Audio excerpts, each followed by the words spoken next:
का स्वागत है हमारे YouTube चैनल स्टूडियस फील्ड पर। आज मैं आप लोगों को दोस्तों क्लास 9th का चैप्टर 1 के बारे में बताने जा रहा हूं, जिसका नाम है नंबर सिस्टम संख्या पद्धति।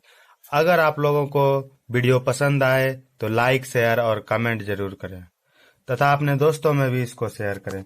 तो हम देखते हैं पहले कि संख्या पद्धति क्या होती है, यानी नंबर सिस्टम क्या होता है। तो संख्या पद्धति से हेडिंग से ही पता चल जाता है कि संख्या, इसमें संख्या की बात होगी। लेसन का जो हेडिंग है संख्या पद्धति, इसी से हमको पता चल जाएगा कि यह संख्या से यह बात जुड़ी हुई है।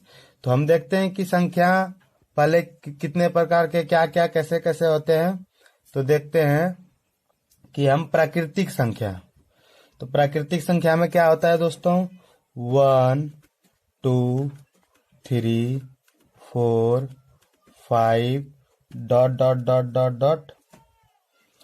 यह हो गया हमारा प्राकृतिक संख्या। प्राकृतिक संख्या। अब हम देखते हैं पूर्ण संख्या क्या होती है। पूर्ण संख्या, तो इसमें 0 इसमें लगा देंगे तो यह हो जाएगा पूर्ण संख्या। 0 1 2 3 4 5 ... यह हुआ आपका पूर्ण संख्या।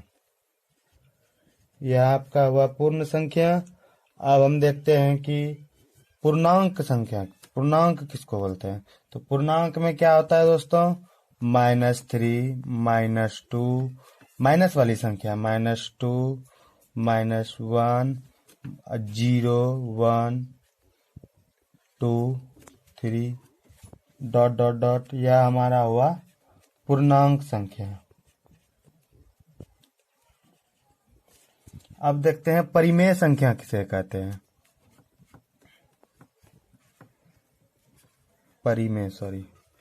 परिमेय संख्या का डिफिनेशन क्या होता है कि परिमेय संख्या का डिफिनेशन होता है कि परिमेय संख्या जिसको p/q के रूप में लिखा जा सके उसे परिमेय संख्या कहते हैं। तो p/q के रूप में किसको कैसे लिखा जाता है दोस्तों, जैसे हाफ हुआ, 3/2 हुआ, 5/2 हुआ या 5/6 हुआ, कुछ भी जो कि बटे के रूप में रहे उसे हम परिमेय संख्या कहते हैं। तो यह हो गया हमारा परिमेय संख्या। अब देखते हैं दोस्तों अपरिमेय संख्या किसे कहते हैं, जिसे हम p/q के रूप में नहीं लिख सकते हैं, उसे हम अपरिमेय संख्या कहते हैं। इसका डिफिनेशन होता है, तो हम अपरिमेय का देख लेते हैं दोस्तों। जैसे √3 हुआ, √2 हुआ, √5 हुआ, √7 हुआ, √11 हुआ ... यह हमारा हुआ अपरिमेय संख्या।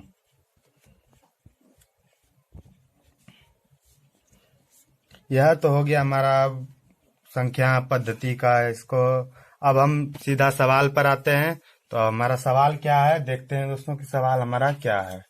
तो इसका 1 नंबर का सवाल है, क्या 0 एक परिमेय संख्या है?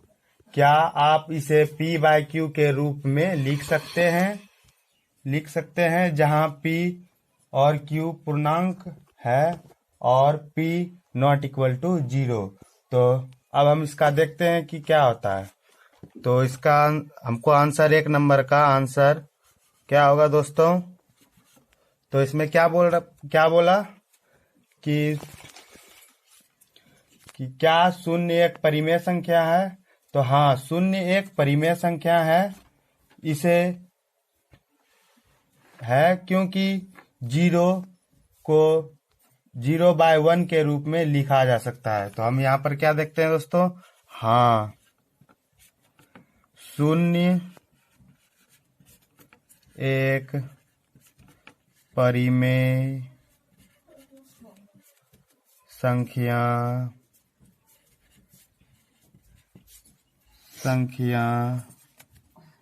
है क्योंकि 0 को 0/1 के रूप में लिखा जा सकता है। तो हमारा क्वेश्चन था कि क्या शून्य एक परिमेय संख्या है? क्या आप इसे p बाय क्यू के रूप में लिख सकते हैं, जहां p और q पूर्णांक है और p नॉट इक्वल टू 0 है?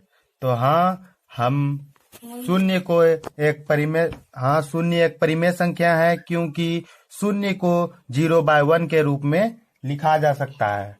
अब हम दूसरा क्वेश्चन देखते हैं दोस्तों कि दूसरा क्या है। तो हमारा दूसरा क्वेश्चन है 3 और 4 के मध्य 6 परिमेय संख्या ज्ञात कीजिए। तो हमारा ये क्वेश्चन क्या है दोस्तों? 3 और 4 के मध्य 6 परिमेय संख्या ज्ञात कीजिए। तो हम इसका देखते हैं कि 3 और 4 के बीच 6 परिमेय संख्या क्या क्या है। एक बार मैं और क्वेश्चन को रिपीट कर देता हूं दोस्तों। 3 और 4 के मध्य 6 परिमेय संख्या ज्ञात कीजिए। तो देखते हैं 3 और 4 के बीच परिमेय संख्या क्या क्या है। तो 3 और 4, ठीक है दोस्तों। अब हम देखते हैं इसको हम 10 से मल्टीप्लाई कर देंगे और 10 से डिवाइड करेंगे। तो हम पहले इसको 10 से मल्टीप्लाई कर दिए और फिर इसको 10 से डिवाइड कर दिए। अब इसका देखते हैं कि 4 में भी हम यही करेंगे। 4 को पहले हम 10 से मल्टीप्लाई किए, फिर 4 को 10 से डिवाइड किए। 10 से डिवाइड किए। अगर हम इसको कटा देंगे तो यहाँ पर 3 ही रह जाएगा। अगर इसको भी कटा दिए तो यहाँ पर 4 ही रह जाएगा। अब हमारा क्या हो जाएगा दोस्तों? तो हम इसको मल्टीप्लाई अगर करते हैं तो हमारा यहाँ पर होता है 30/10 और यहाँ पर होता है 40/10। अब इसके बीच हमारा क्या क्या आ जाता है, तो हम यहाँ पर देख लेते हैं। 31/10 आ जाएगा, एक 32/10 आ जाएगा, 33/10 आ जाएगा, 34/10 आ जाएगा, 35/10 आ जाएगा, 36/10 आ जाएगा। हमारा 6 पुर गया। 1 2 3 4 5 6। तो यह हमारा 3 और 4 के बीच परिमेय संख्या निकल गया। अब हम तीसरा नंबर क्वेश्चन देखते हैं दोस्तों कि तीसरा नंबर क्वेश्चन क्या कहता है। तो अब तीसरा नंबर क्वेश्चन अब हम देखते हैं कि तीसरा क्वेश्चन क्या कहता है। तो तीसरा क्वेश्चन हमारा कहता है दोस्तों कि 3/5 और 4/5 के बीच 5 परिमेय संख्या ज्ञात कीजिए। क्या बोला दोस्तों कि 3/5 और 4/5 के बीच 5 परिमेय संख्या ज्ञात कीजिए। तो हम देखते हैं कि 3/5 और 4/5 के बीच परिमेय संख्या कौन कौन सा है।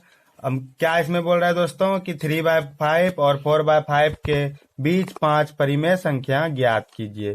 तो अब हम देखते हैं कि यहाँ पर 3/5 और 4/5 के बीच 5 परिमेय संख्या।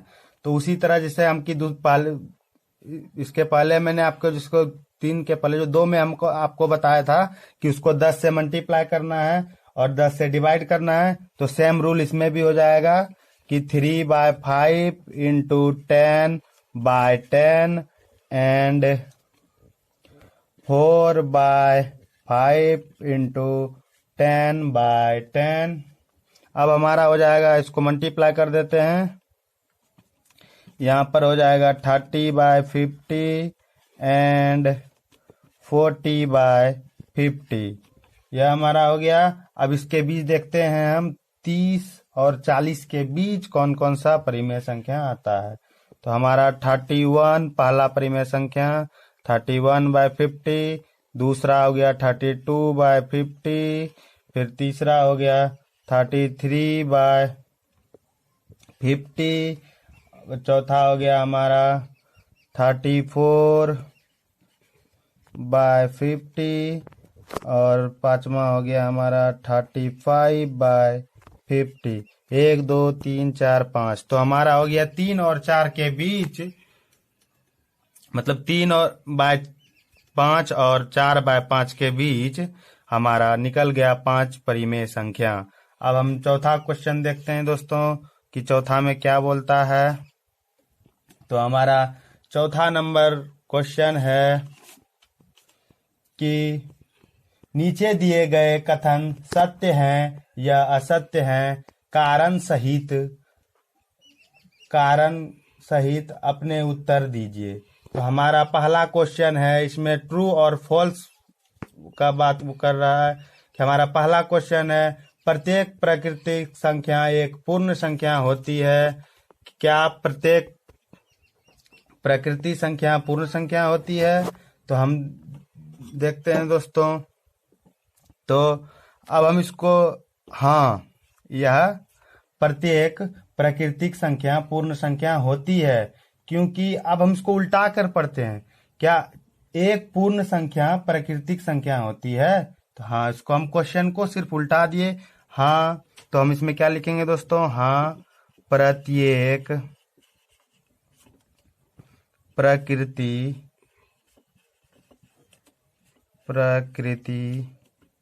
संख्या एक पूर्ण संख्या होती है। कैसे दोस्तों? यह हो गया आपका 0 लग गया तो पूर्ण संख्या हो गया, यह हो गया 1 से लेकर प्राकृतिक संख्या हो गया आपका डॉट डॉट डॉट, यह हो गया प्राकृतिक संख्या। 1 नंबर हो गया। अब हम 2 नंबर को देखते हैं दोस्तों। तो 2 नंबर हमारा क्या बोलता है? 2 नंबर कहता है कि प्रत्येक पूर्णांक एक पूर्ण संख्या होती है। तो हमारा 2 नंबर क्वेश्चन कहता है कि प्रत्येक पूर्णांक एक पूर्ण संख्या होती है। तो अब हम देखते हैं, क्या प्रत्येक प्राकृतिक संख्या एक पूर्ण संख्या होती है? फिर से हम क्वेश्चन को एक बार पढ़ देते हैं कि प्रत्येक पूर्णांक एक पूर्ण संख्या होती है। यह हमारा क्वेश्चन है 2 नंबर कि प्रत्येक पूर्णांक एक पूर्ण संख्या होती है। तो अब हम देखते हैं इसमें, नहीं, प्रत्येक पूर्णांक पूर्ण संख्या नहीं होती है, क्योंकि अब हम देखते हैं, नहीं प्रत्येक, क्वेश्चन देख लेते हैं फिर से, उसमें नहीं लगा के और फिर उसको लिख देना है, प्रत्येक पूर्णांक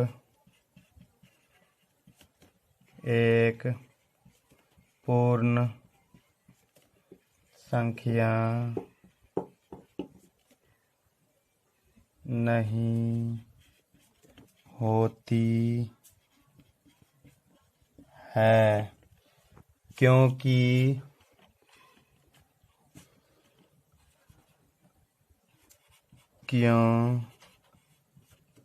-1 एक पूर्णांक है,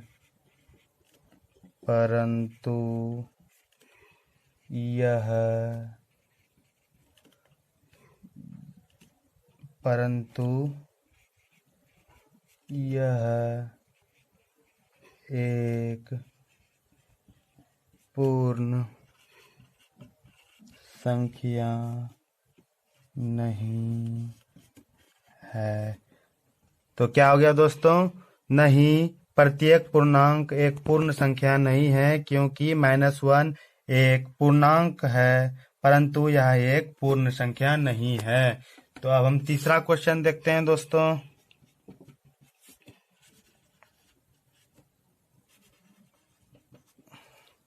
तो अब हम तीसरा क्वेश्चन पहले देखते हैं क्या है।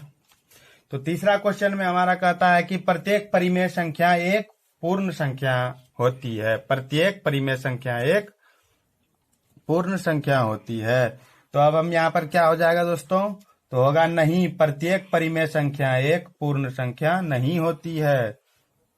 तो लिखते हैं अब यहाँ पर हम, नहीं प्रत्येक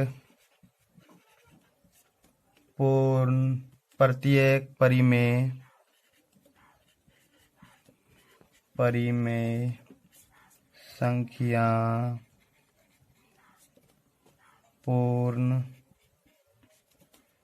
संख्या नहीं होती है क्योंकि हाफ एक परिमेय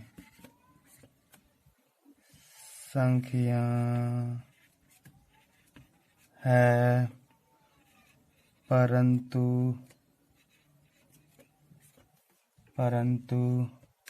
यह एक पूर्ण संख्या नहीं है। तो इसमें क्या बोला दोस्तों? नहीं, प्रत्येक परिमेय संख्या पूर्ण संख्या नहीं है क्योंकि हाफ एक परिमेय संख्या है, परंतु यह एक पूर्ण संख्या नहीं है। थैंक यू दोस्तों। अगर आपको वीडियो पसंद आए तो लाइक, शेयर और कमेंट करें। अब हम इसके दूसरे वीडियो में बताएंगे कि इसका दूसरा चैप्टर 1.2 के बारे में बताएंगे।